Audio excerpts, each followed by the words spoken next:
This is a great honor for me. I've been all over the country. Today we were in Maine and we were in New Hampshire where we're doing amazingly well. We're doing well everywhere. A poll just came out. The Rasmussen poll, we're 2 points up nationally. We're going to do well. And I want to thank you so much for that welcome. Let me begin by expressing my gratitude to Shelley. Great. Come here. Come. Great guy. Great guy. He's a good friend and a great guy. Thank you very much. Thanks. And your family is amazing. I want to thank you for putting together this incredible great guy. I want to thank you for putting together this incredible big fan. Let me start by stating right up front that if I'm elected president, the Indian and Hindu community will have a true friend in the White House. That I can guarantee you, that I can tell you. I'm involved in two massive developments in India, you probably know. Very successful, wonderful, wonderful partners, very beautiful. And I must say, I became involved because I have great confidence, and I have great confidence in India. Incredible people and an incredible country. So thank you very much. I was there 19 months ago and look forward to going back many, many times. Generations of Indian and Hindu Americans have strengthened our country and strengthened it like few people could ever even believe. Your values of hard work, education, and enterprise have truly enriched our nation, and we will be celebrating a Trump administration together. That I can tell you. Indian Americans have the highest rate of entrepreneurship and college graduation in our country. A Trump administration, that's pretty impressive, by the way. You don't hear that often, I will tell you. A Trump administration will massively lower taxes for our small businesses, eliminating job-killing regulations, and we will repeal and replace job-killing Obamacare, which is a disaster. But as we all know, we can't have prosperity without security, and that is why we appreciate the great friend India has been to the United States in the fight against radical Islamic terrorism, a word that our president doesn't even use. It's a word our president refuses to use. Hillary Clinton, as I call her, Crooked Hillary, does not use that term. India has seen firsthand the brutality of terrorism and cross-border violence, including the attacks in Mumbai. And I mean, look, Mumbai is a place that I love. It's a place that I understand. So for all of the people in Mumbai, the attack on Indian Parliament, absolutely outrageous and terrible. We will defeat radical Islamic terrorism. When I'm president, we will stand shoulder to shoulder with India in sharing intelligence and keeping our people safe mutually. This is so important in the age of ISIS, the barbaric threat Hillary Clinton has unleashed onto the entire world.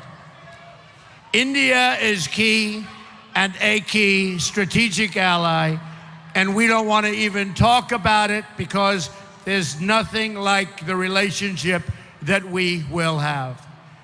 I look forward to deepening the diplomatic and military cooperation that is the shared interest of both countries. India is the world's largest, it's the world's largest democracy, an amazing statement, and is a natural ally of the United States. Under a Trump administration, we are going to become even better friends. In fact, I'll take the word even out because we are going to be best friends. There won't be any relationship more important to us. And I love when I see this over here because they're busting through the gates. They love us. We love you. There's a lot of love in this room. There's a lot of love. I look forward to working with Prime Minister Modi, who has been very energetic in reforming India's bureaucracy. Great man. I applaud him for doing so. And I look forward to doing some serious bureaucratic trimming right here in the United States. Believe me, we need it also. Americans have been asking for years, for decades, to trim the waste in government. The politicians can't do it, but I promise you this, I will do it. The wasting of taxpayer dollars will finally, in the United States, come to an end. We're going to fix these bloated and corrupt bureaucracies. Hillary doesn't have the energy. She's right now resting. She's resting, waiting for the debate on Wednesday night. Did everybody see the last debate? That was an easy one. That was very easy. So, your great Prime Minister has been a pro-growth leader for India. He simplified the tax code and cut taxes, and their economy has grown 7% a year. Excellent. Our economy is practically not growing at all in the United States, just about zero, and with a very, very bad jobs report just this last Friday. We'll take care of that. But when I'm elected, we're going to start growing again and growing very, very fast. My reforms on taxes, trade, regulation, and energy will add at least 25 million new jobs in the next decade. We will make America the greatest place in the world to invest, hire, grow, and to create new jobs, new technologies, and entire new industries. First, we will cut taxes for all working and middle-class households in America. We're going to go to 7, and you know what we had? We had 7 brackets. We're going to bring it down to 3 brackets, with low-income Americans paying no income tax at all. There will be a massive tax simplification. We waste over $9 billion a year in tax code compliance. That ends under a Trump administration. Business tax reform is at the center of our plan. We have the highest tax rates anywhere in the world, 35%, and we're going to bring that down to 15%, which will make us one of the lowest tax countries in the world. That's good. You like that. He likes that. That's good. We will also have the largest regulatory reform in American history. Every year, over-regulation costs our economy $2 trillion a year and reduces household wealth by almost $15,000. I'm going to pause new regulations and ask my department heads to identify every useless or wasteful job-killing regulation, and they will be eliminated. It's a big problem in this country. Some of the very finest regulations will go, and they will go fast. The elimination of our job-killing restrictions on American energy will end. My pro-energy reforms will add at least 500,000 new jobs per year, lower the prices of your energy bills for all American households. Finally, we must fix our terrible trade deals and protect America's intellectual property, something you know a lot about. America's annual trade deficit with the world is now nearly $800 billion a year. China is stealing our intellectual property.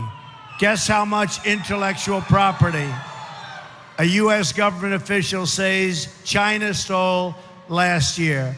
The number is approximately $360 billion.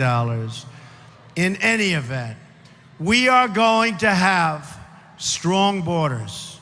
We are going to have strong walls. We're going to have a wall. We're going to stop drugs from pouring into our country. The wall will be built. Mexico will pay for the wall. We haven't quite explained it to them yet. They don't quite know it yet. We're going to end up having great relationships with China and Mexico, but we are going to have a great relationship with India. Our leaders do nothing about all of the problems caused and all of the crime. They don't do anything about it. We are going to have a great society again. We're going to have honesty in government. We are going to save our Second Amendment. We are going to do so many things toward education, including the elimination of Common Core so we can bring our education local. We have to do it local. When it comes to trade, we're going to negotiate and renegotiate trade deals. We're going to have new trade deals. We believe in free trade, we believe. But our trade deals for our country are not good, they're not fair, they're not appropriate. We're going to change that. So we're going to have great trade deals, but we will be able to trade and do tremendous business, I can tell you, with India. So just in summing up, we are going to have a phenomenal future together. America is going to be a country that people will once again respect. We will be wealthy again. We will be strong again. We will be powerful again and hopefully not have to use our power. But we will be powerful and we will be smart. Our military is depleted horribly. Our military will be fixed. We have great, great people. Our military will be, again, will be what America's military should be. America's military has to be strong, and America has to lead through strength. Lead through strength. We will produce jobs. We will bring back our great companies. They won't be leaving anymore, and lots of good things will happen. You know, when I started this campaign, it was very simple. I talked about strong borders. I talked about good trade. I talked about strong military. But I had a theme, and the theme was very simple, and the theme has resonated all over the world. And the theme is, just like on those hats, make America great again. And that's what we're going to do. I want to thank you all for being here. This is a great honor to have this kind of a crowd. Thank you very much, and thank you, sir. Great.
We love the Hindus. We love India. Thank you. Thank you, everybody.